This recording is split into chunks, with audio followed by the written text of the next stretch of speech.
Ito ay isang follow-up vlog lang doon sa ginawa na natin na pag-lubricate ng clutch cable, no, yung nauna nating in-upload. Ito pala ang WD-40. Ito ay isang cleaning agent lang. Cleaning chemical lang ito na ginagamit natin, pero hindi talaga siya ginagamit as lubricant. So that's why, dahil nalinis na natin tong clutch cable natin ang WD-40, papalo-upan natin ngayon ng kung ano yung ginagamit talaga natin sa pag-lubricate na magtatagal talaga sa loob ng kable natin. Ito ay base lang din sa mga comment na nakalap natin doon sa previous video, which is na-appreciate ko talaga. So isa din yan sa purpose kung bakit ginagawa natin yung mga ganong video is para merong makapag-contribute ng mga magaganda pang ideas, no? Ayan, so bumili na ako ng syringe sa pharmacy at 10 ml na capacity ng tanggalin na natin tong head natin. Tanggal ko na yung mga screws nito, tatanggalin na lang natin siya dito sa okay. Gamit naman tayo ngayon ng 10mm lang. So once again, meron din dapat dun sa ilalim. Itong binubunot natin dito sa itaas ay isang screw naman. Ayun, kumalas na yung bolt sa ilalim. Okay. Tanggal na din. So ito yung itsura nila. So ngayon isang open na 12mm.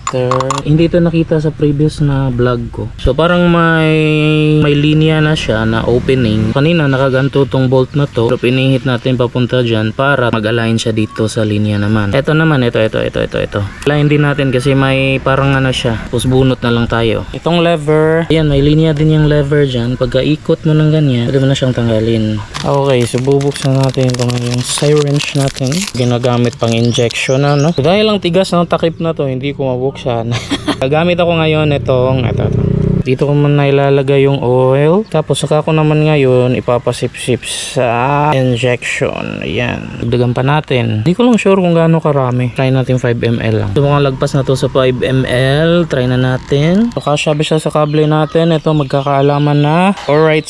Pasok na pasok ko. Check na natin dahan-dahan. Sobrang dahan-dahan na po talaga to.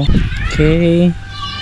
Tulak ulit yung sa may, ayan, makikita tayong check lang natin yung kabilang end kung may tatagas ba. Yun, may tumagas nga dito. Okay, so magandang combination kung WD-40 at meron kayong lubricant or lubricating oil. Goods na goods yan. So kung may akmang lalabas, ititigil ko yung pagtulak. Wala nang kumukunat or wala nang parang resistance. Galing na nakaisip nito. Maraming salamat dun sa mga nag-comment ng ganito. Tsaka hindi din mahal itong syringe, guys. Ito 7 pesos lang bili ko nito sa sa pharmacy. Check natin ulit dito.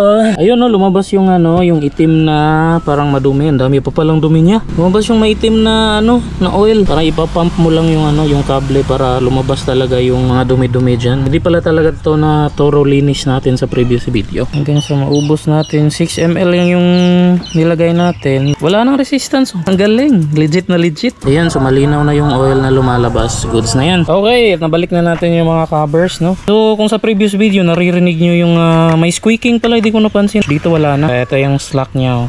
Noon kapag pinipihit natin, pag bitaw natin hanggang dyan sa slack lang siya, hindi siya papasok lahat all the way. Pero ngayon all the way pasok na pasok, oh. Tapos parang sumisipa pa yung wala na siyang resistance at all talaga. So goods na ayun.